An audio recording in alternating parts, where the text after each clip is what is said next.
Thank you ever so much, Lord Stewart, for such an intriguing anecdote and story for us to linger on, and interesting reflections on Scott's very capable memory and imagination, I think it's fair to say. And also apt that was a reflection also on Scott as a young apprentice as well, which brings us very nicely on to our toast to a society this evening, which is of course to the Society of Writers to the Signet. When Scott looms large to the mind, we often pair him with the word writer. But this evening we're reminding ourselves perhaps that Scott's standing first and foremost professionally was a man not of letters but of the law. Originally he was to be a writer of quite another sort. That had been his destiny, and legal blood ran in the family veins. Scott was of course not the son of a writer, but of a writer to the Signet. He entered the University of Edinburgh at the tender age of 12, studying classics and later Scots law under David Hume, nephew of the philosopher. He was apprenticed, as we've heard, to his father's office at the age of just 15, with the intention of following very much in his father's footsteps. Although anecdotes and records say that this apprenticeship was at several times interrupted by Scott's rather alarming growth spurts, which interrupted his apprenticeship, and apparently one doctor prescribed a rather surprising cure of vegetarianism. So there you go, which you can imagine went down not very well at all. Now, this legal world that we allow ourselves to imagine the young Scott as an apprentice in his father's office, the legal world that we imagine him being thrust into, perhaps conjures up an image of a stern and serious world. But if we can take a side step away for a moment and just linger on what that world really would have looked and felt like, it was not without its merits and its merriment.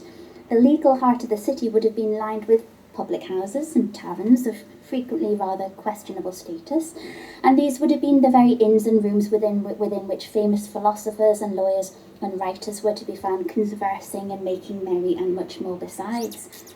Scott's youthful years in the heart of the legal city of Edinburgh, of Enlightenment Edinburgh, was amidst this hubbub of the law courts and the buzz of societies, and it made him no stranger to this aspect of the city and the city's history and its present.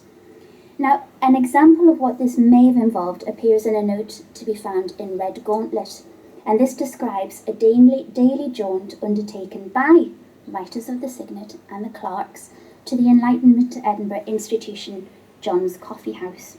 This was once located at the eastern end of Parliament Square. This daily jaunt was undertaken for the purpose of receiving a very serious business, the purposes of receiving a bumper dram of brandy, to be taken promptly at midday, known as the meridian. But don't take it from me, let's hear it from Scott himself.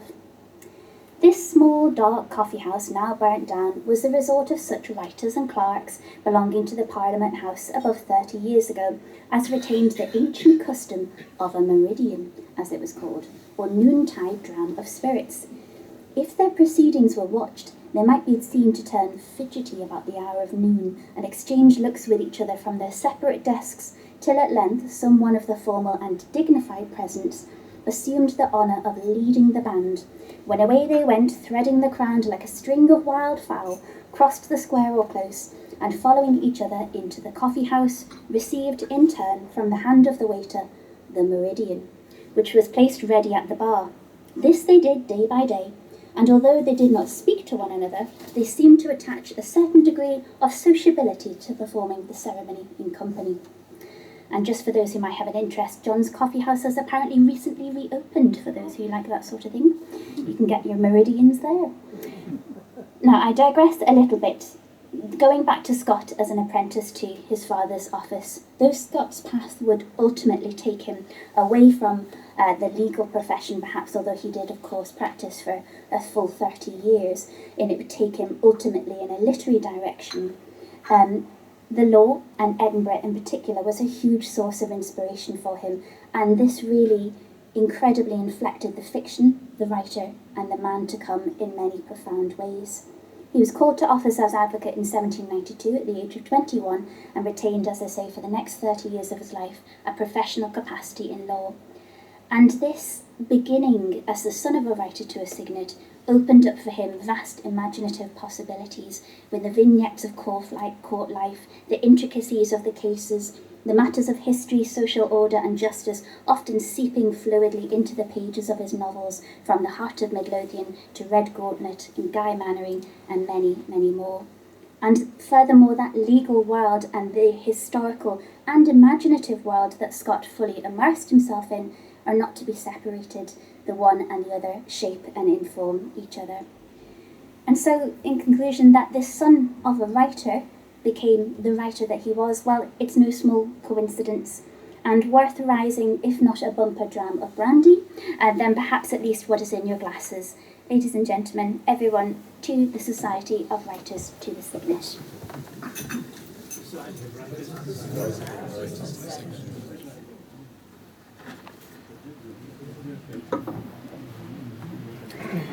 So I would now like to invite Robert Pirrie, the Chief Executive, to the Society of the Writers, to the Signet, to give the reply to the toast.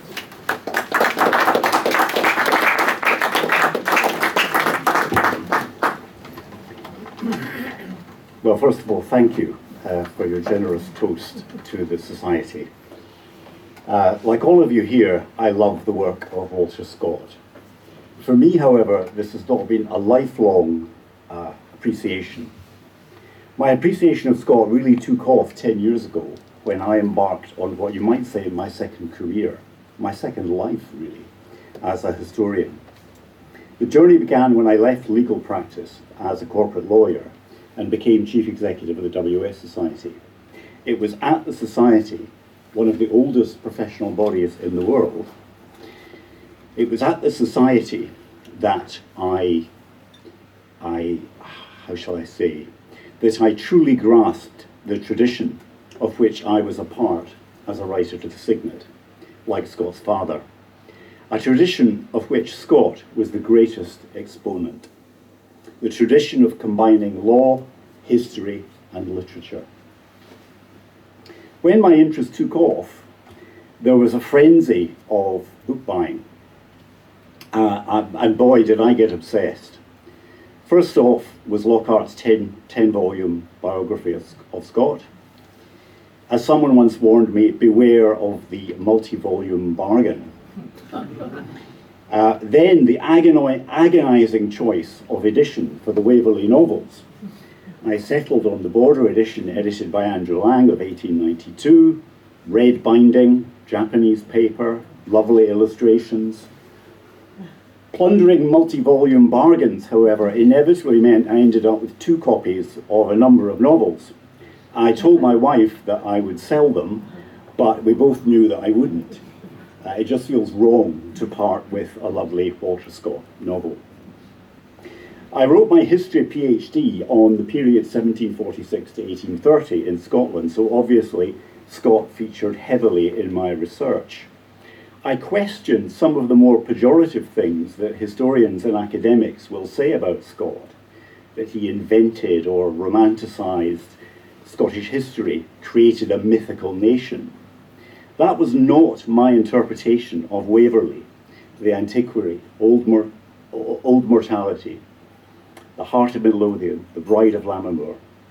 I saw a past painstakingly researched and recreated in glorious detail. When reading Scott, I find myself flitting backwards and forwards across time. The time of the novel's setting, the time of Scott writing, and my time in the present.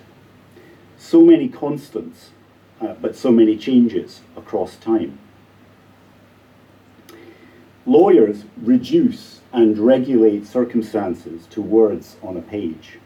That's what they do. A contract, a court summons, a letter, an email. That is what Scott did in his historical fiction, and he used literary devices to achieve it, just as lawyers do, albeit more mundanely. Like any good lawyer, he did it with a respect for the use of fact and precedent. What he wrote, he extrapolated. He extrapolated from historical research, from site visits, from recollections and memories he heard or read, from chapbooks he collected, and from the characters, high and low, that he encountered in his daily life.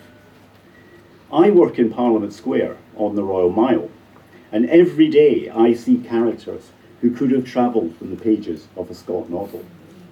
Judges, advocates, police, court officials, tourists, pipers, buskers, street performers, street sellers, beggars. Families of the accused clustered round the back of the High Court.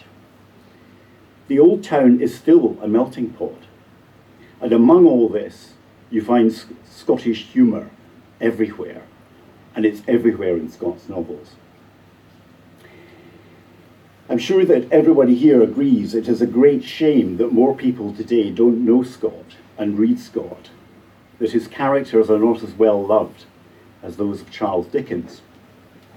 I think so much of this is due to a mistaken impression people have that he somehow imposed a fake, sanitised Highlandism on Scotland as his own version of what the nation should be in the 19th century. I think this interpretation is quite wrong.